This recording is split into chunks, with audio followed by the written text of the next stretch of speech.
Hey, what's up everyone? Adam here with brahwegotthis, and today we are bringing you the first Blackwood-esque build, the two-hand Templar tank. This is going to be a very fun build that you can play as a tank, and I have thoroughly enjoyed playing this in the PTS. This will be one of my couple of builds that I will have for Blackwood here at launch, so stay tuned for all the other ones as well.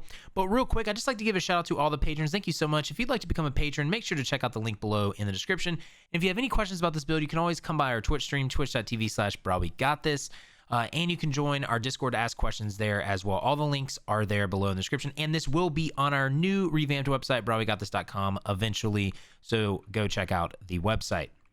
But this two-hand Templar tank is designed to have fun, you all, okay? You all see my build videos. You see that I just like to have fun in this game, and I like to make builds that are, usable and that can clear most content in the game. And this has not changed with this build. This build is going to be a very unique mix of things, and some people are going to be like, yo, what are you doing with this? But this is designed, again, first and foremost, to have fun, okay? So keep that in mind as you build this, if you build this, okay? There's going to be some people that are going to be like, this is not meta and all this stuff. I don't build meta builds. I build for fun. So just keep that in mind as we go through this video. But real quick, I want to give a huge shout out to my inspiration for this build. I cannot go on without saying this. I want to give a huge shout out to Nephis. If you do not know anything about Nephis, he's a great content creator for ESO. I will link his YouTube channel down in the description. But way back when last year, he made a werewolf Templar tank video, and I watched that and I was like, oh, that is so sick. I was like playing around with it a little bit, and I was like, okay, like I like this. I'm not sure if I'm gonna build this, but I like the idea.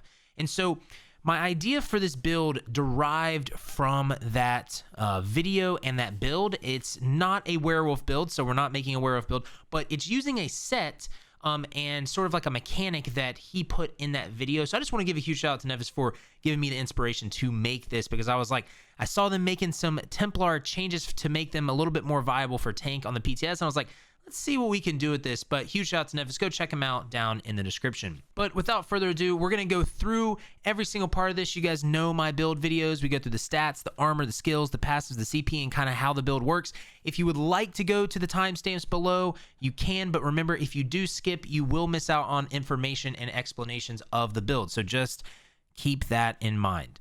But let's go ahead and go through the stats. So what we're doing first here is we are a Nord Templar, okay? You can make this an Argonian if you would like to, because it gives some nice resource boosts as well, and Argonians make great tanks, but I like using the Nord for the ulti region, and I'll explain that why when we get into the sets. But I'm using a Nord. You can use an Argonian. I got 48 points into health, 12 into magicka, 4 into stamina. It's leaving us at about 45.1k max health, 22.7k max stamina, and 21.2k or 22.7k max magicka, 21.2k max stamina. And so when we're there, you'll see why we have lower stamina, because we have something that's going to boost this. For our spell resistances, we're sitting, and our physical resistances, we're sitting anywhere between 23 to 24k or close to 25k spell resistance, and 19 to 21.5k physical resistance for our resistances. If you want to look at the advanced stats, you can look at it right here as well. I'll just scroll up and down. For our Moonstone, we're using the Lord, and we are using Longfin Pasty with melon sauce for our buff food. So let's jump into the skills, okay? Because you're going to be like, Adam, why are you running a two-handed tank? What are you doing with this, okay? We're going to go into the skills first, and you guys are going to be able to see there is going to be some alternatives that you can use, so keep that in mind, okay?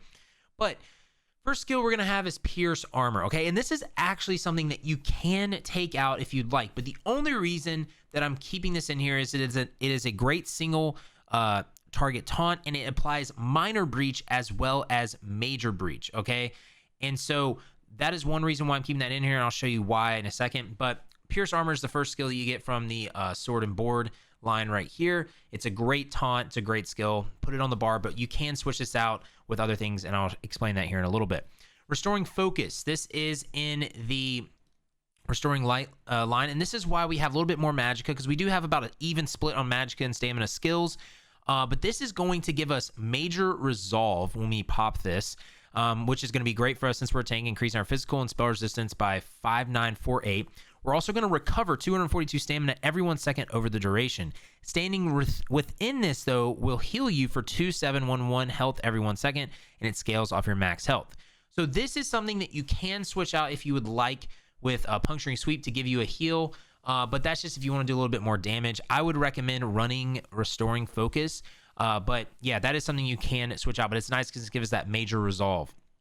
Next skill is Living Dark. This is a skill that they actually changed a little bit.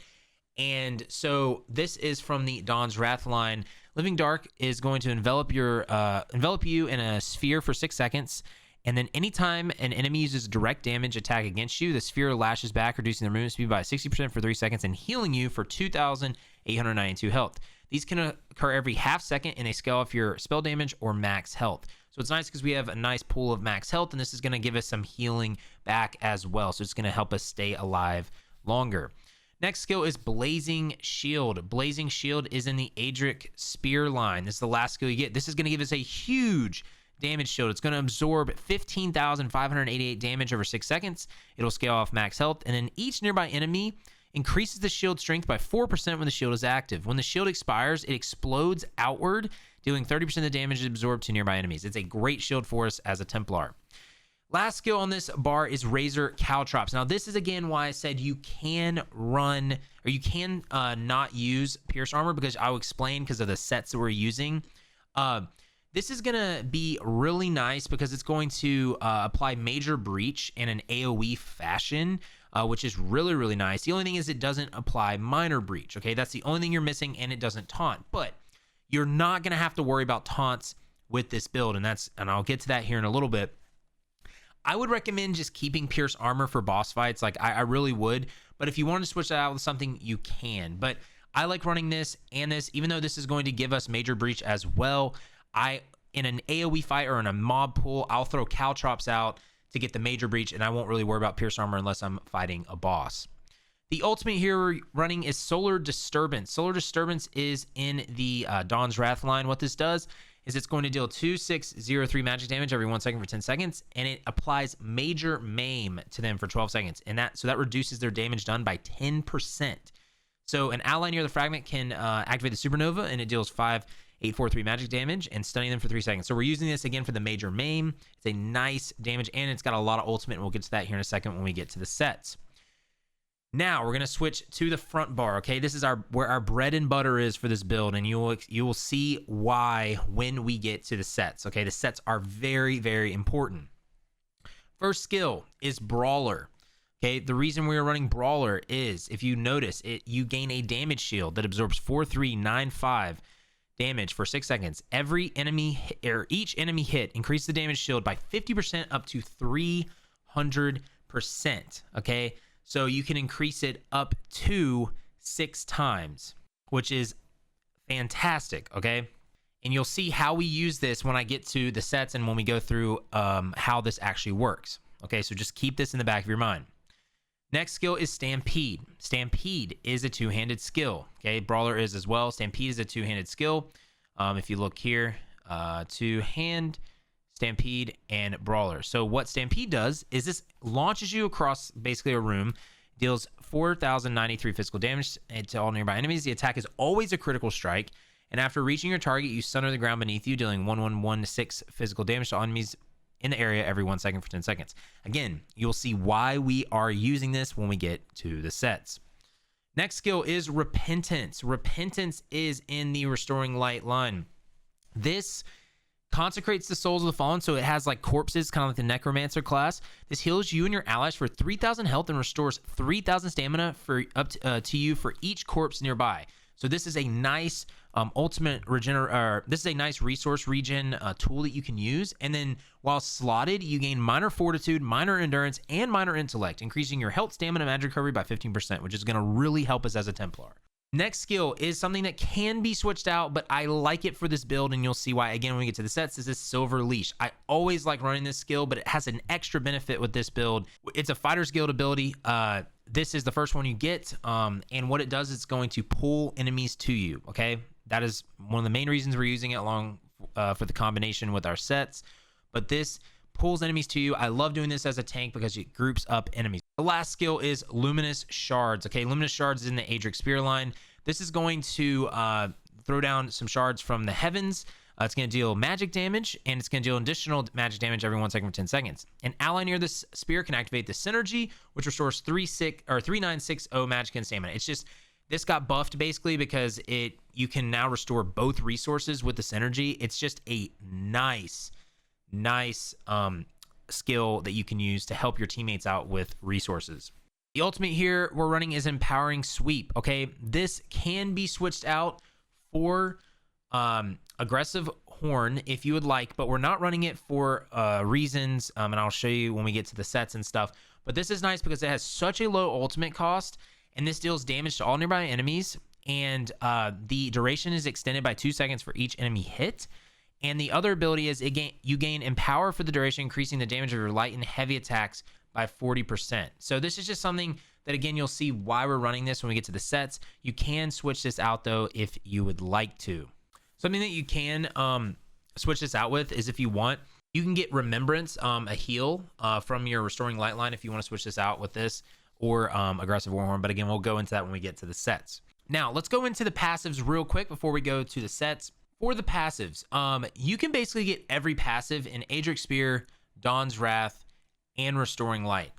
Almost all of these are going to be something that you can use. In Adric Spear, you don't have to get Piercing Spear if you don't want to, but I mean, you might as well just get it, in my opinion. But all of these passives are going to be something that you can use. So I would recommend getting all of these.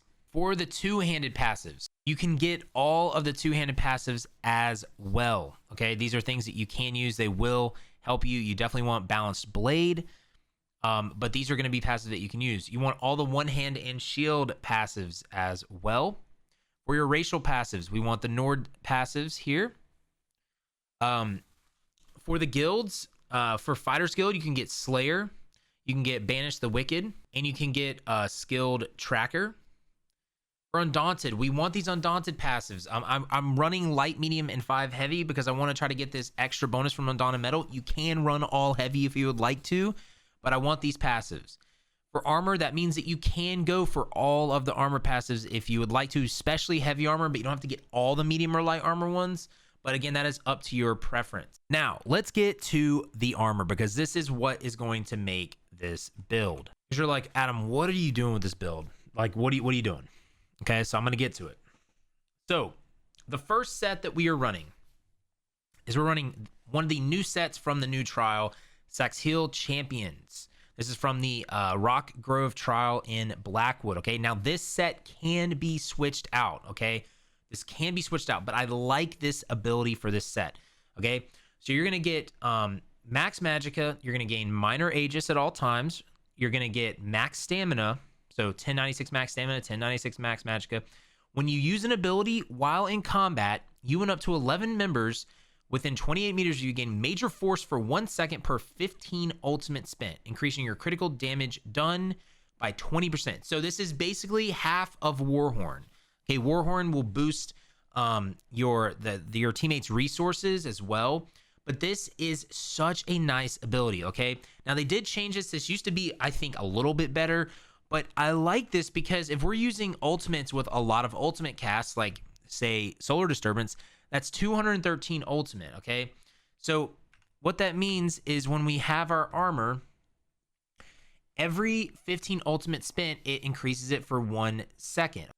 If it's 213, make sure my math is correct. It's going to be for 14 seconds when you cast Solar Disturbance, which is really nice. It's going to increase your teammates' critical damage by 20% for 14 seconds, okay? Which is really nice, which is why, again, it's nice that we're running Ultimate Region with the Nord and all of that, right? And another awesome thing is when we have this passive Prism from Dawn's Wrath. Casting a Dawn's Wrath ability while in combat generates 3 ultimate. This effect can occur once every 6 seconds. So when we cast that, we're going to gain ultimate. When we cast Living Dark, we're going to gain ultimate. So we're going to be gaining ultimate through this build, okay? And then another nice thing is, again, when you use Empowering Sweep, it's 71 ultimate, okay? So that's 15, 30, 45, 60.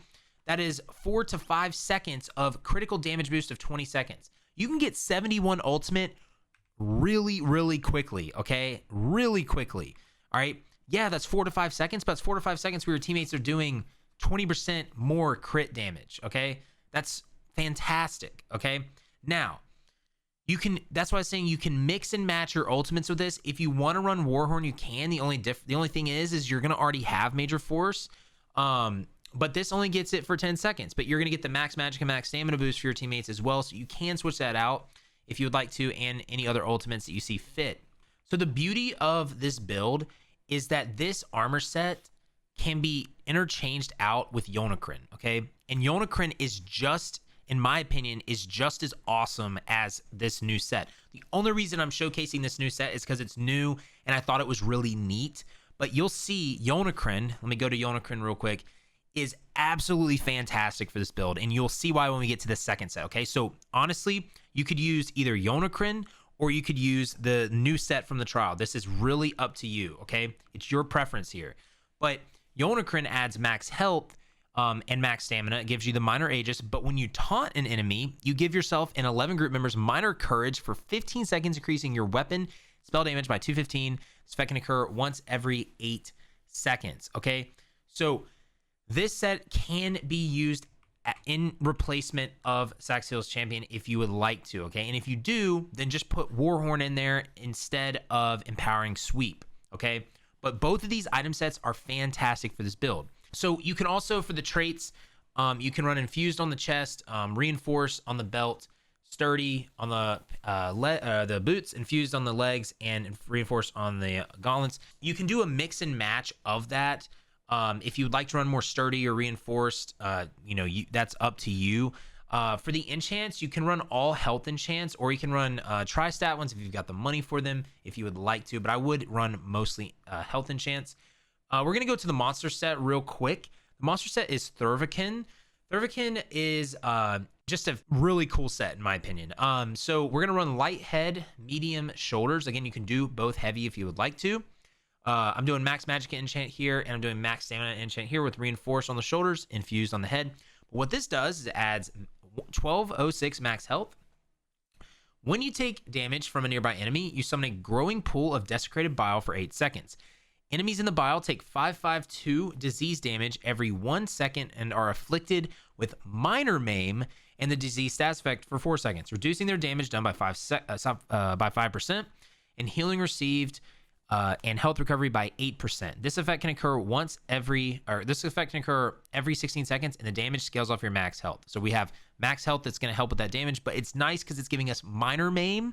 We're getting major maim from solar disturbance, and it's going to have a disease status effect. You can switch this out with other monster sets as well that you see fit for certain content that you need for tanks, but I love this monster set, and you'll see why now when we go to the second and final set. Again, this is a big shout out to Nephis for giving me inspiration with this, because I really love this set. So our last set that we're using is Tormentor, okay? So what Tormentor does, okay, it adds max health, 4% healing taken, 4% healing taken. When you deal direct damage with a charge, leap, teleport, or pull ability, you gain 3/6/4/2 physical and spell resistance and taunt the enemy to attack you for 15 seconds. Wow. So before I explain this, let's go through the traits real quick. So I'm doing health recovery enchants. You can switch this again if you would like to. I'm doing healthy traits on the jewelry. You don't need gold jewelry, okay? For the weapons, I'm doing a two-handed axe. I'm using Infused on the axe. You can switch this if you would like to, as well as the enchant. For the sword and the shield, for the sword, I'm doing decisive trait. And then for the shield, I'm doing a sturdy trait with a max stamina enchant. So again, these are kind of things that you can change up if you'd like to, depending on how you like this. But let's explain what this does. So whenever you deal direct damage with a charge, leap, teleport, or pull ability, you gain that physical and spell resistance, and you taunt the enemy to attack you. Let's look at our abilities again. Stampede is a charge ability. So every time you cast this, it will taunt the enemies in an AoE fashion. You can AoE taunt enemies. Again, thank you, Nephis, for showing me this and inspiring me with this build. But this can taunt enemies, okay? When you leap, it's fantastic. Silver Leash is a pull. So this, when you pull enemies, will taunt the enemy. So if these are our enemies right here, all of them are taunted right now. All of them are taunted from that ability, just right there. Okay, so let's see how far we can actually go back with this. Pretty freaking far. All of them are taunted right now, and we got physical resistance. Okay, so you can taunt so many enemies with this ability. Okay, so let's go right here. That's how far we can go. That's how far you can leap with that. Okay, now if I try to pull this, so if I use Silver Leash, taunted. Silver Leash, taunted. Silver Leash, taunted. So that means that if there's enemies that are ranging you guys or your teammates, you can pull them in with Silver Leash and taunt them. Okay, this ability is fantastic with this set. Okay, Critical or Stampede is fantastic. They're also buffing this to be better in the PTS. But as you can see, this is the bread and butter of our build, and this can actually be you can get this in Banished Cells dungeon as well. You can do this on normal if you'd like to. So the next part about this though is that when you what you'd want to do is when you leap in, you then use Brawler because everything's taunted to you, and you get an insane damage shield. So that's the gist of the armor sets. If you have any questions about these armor sets down below, ask me. I will try to answer them as best I can. But again, this is such a fun build to use with this because the fact that you have access to an AoE taunt is fantastic, and it's just fun. It's just fun because you can just, as a tank, you can just pull everything to you, and I'll kind of explain what you do when you do that here in a second. But again, huge shout out to Nephis for inspiring me with this and showing the community using this set with like a werewolf, and I was like, man, this is just so freaking awesome. But this is the armor sets that I am using with this. So let's go through the CP real quick, and then we're going to go into kind of how to utilize this build and how you can do it. Okay, so CP is pretty straightforward. For the blue tree, we're just 20 points into Eldritch Insight. I'm going 20 into Tireless Discipline, 20 into Precision. I've got 100 into this stuff because I've got CP to spare. But if you don't have that much CP, you don't necessarily have to worry about all these, but you can put points into this. You could also put points right here into that. The main key is getting 20 into Quick Recovery, 20 into Preparation, 20 into Hardy, 20 into Elemental Aegis, and then going 50 into Duelist Rebuff, Enduring Resolve, 50 there, 50 into Unassailable, slotting all three of these, and then Arcane Supremacy, getting your max Magicka up as well. You can switch this if you would like with Stamina, but again, I like having a little bit more Magicka there, but you can slot this as well. Now for the red tree, we're going to slot Shield Master, okay, because we're going to have damage shield abilities. We're going to have Bastion, so increase the effectiveness of your damage shield abilities against shielded enemies by 3%. We're going to have 50 into Ironclad, 50 into Rejuvenation. We're going to slot all those. We're going to get 20 into Defiance, 30 into Tumbling, 50 into Mystic Tenacity, 20 into Sprinter, 20 into Hero's Vigor, 16 into Hasty, 30 into Fortification, 20 into Tireless Guardian, 30 into Savage Defense, 6 into Nimble Protector, and 20 into Bash Brutality. Again, you can get these as you get the CP points allotted.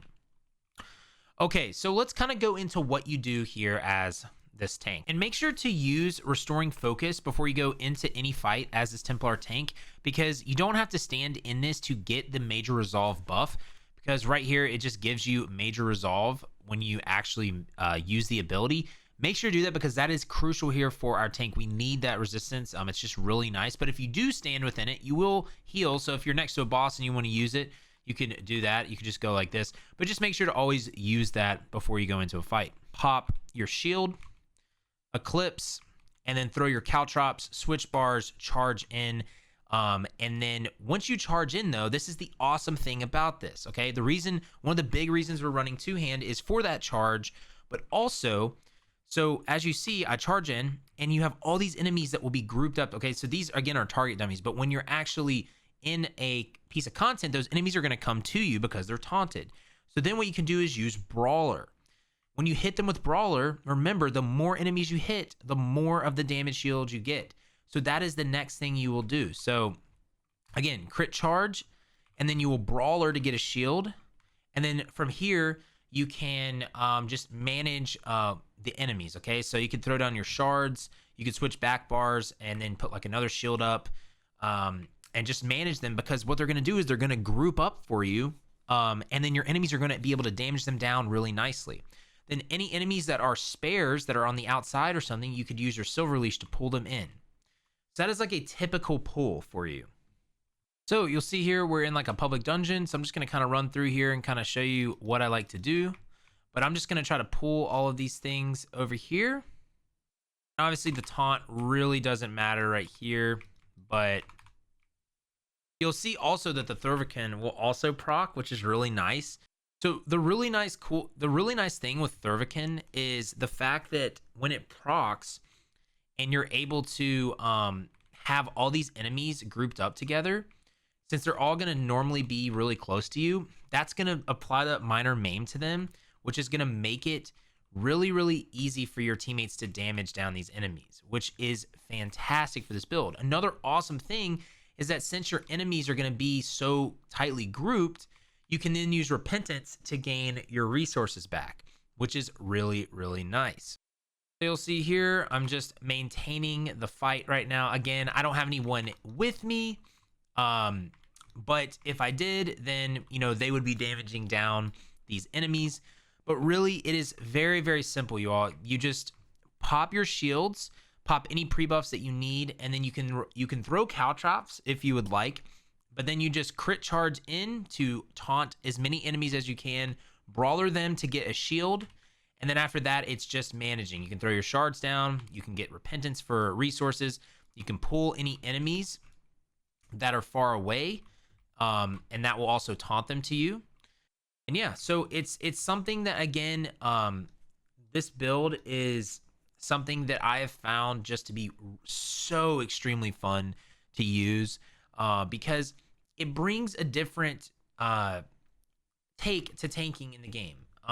And some people like traditional tanking. Some people, you know, don't like tanking at all. And my goal a lot of times with these builds is to show you fun ways to play the game, because for me, that's what I look for. And I just want to have fun playing this game. But this build should be able to help you clear most content in the game. Again, you know, am I saying that a meta group is going to pick you up with this build? I can't say that. But again, have fun with what you're doing in this game. If you don't want to play something that's considered meta, you have options out there. You can switch this stuff out with more optimal sets for certain things. Like I said, Yonakrin is just amazing for this as well. It's just absolutely amazing. So you can switch this out if you would like. You can switch your monster sets out for what fights that you're running, but I love the Tormentor set. And you all thought we forgot about the fashion of this build, but the fashion that I'm using in this build currently is I'm running True Sworn Pauldrons. I'm running Night Hollow Cuirass, a True Sworn Girdle, True Sworn Gauntlets, Night Hollow Greaves, Night Hollow Sabatons, Night Hollow Maul, Ivory Brigade Sword, and Mercenary Shield. Mercenary Shield is gained by getting getting this style by doing opening Undaunted chests. This Ivory Sword is from new daily group boss quests in Blackwood. The Night Hollow is gained by doing the Hairstorm daily quest in the Reach. True Sworn is gained by doing Black Drake Villa Dungeon. Now, I'm also using the True Sworn helmet as well. The dye that I'm using on all of it is Frozen Blood from doing the Hairstorm Delver achievement. Again, if you have any questions about this, ask me down in the comments below. I will try to answer them as best I can. You can always come by our stream, twitch.tv/brahwegotthis. You can also come by the Discord, and you can ask any questions there as well. Remember to like, subscribe, heavy attack that bell icon to stay up to date on all the content in the channel if you don't want to miss any of the Blackwood builds here. So you make sure to keep it locked here. And you can also check out our new website, brahwegotthis.com. But until next time, y'all, just remember to have faith, be great, and I'll see you on ESO.